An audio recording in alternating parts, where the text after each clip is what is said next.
طيب تعال نبص للجانب الاخر اللي هو البوليميا نيرفوزا.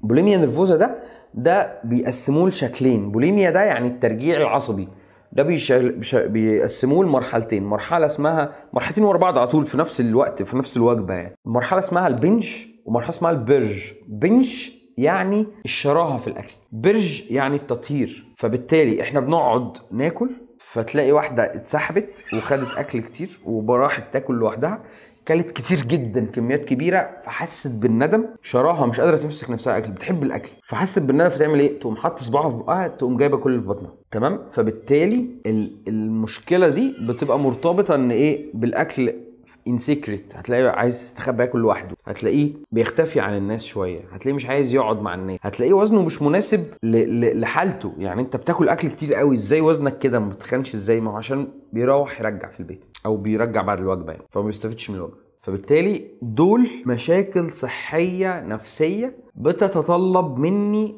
تدخل دكتور نفسي. يعني هو مش عايز اخصائي تغذيه بس، هو محتاج تغذيه، محتاج اخصائي تغذيه، بس مش عايز اخصائي تغذيه بس، محتاج دكتور نفسي ومحتاج اخصائي تغذيه.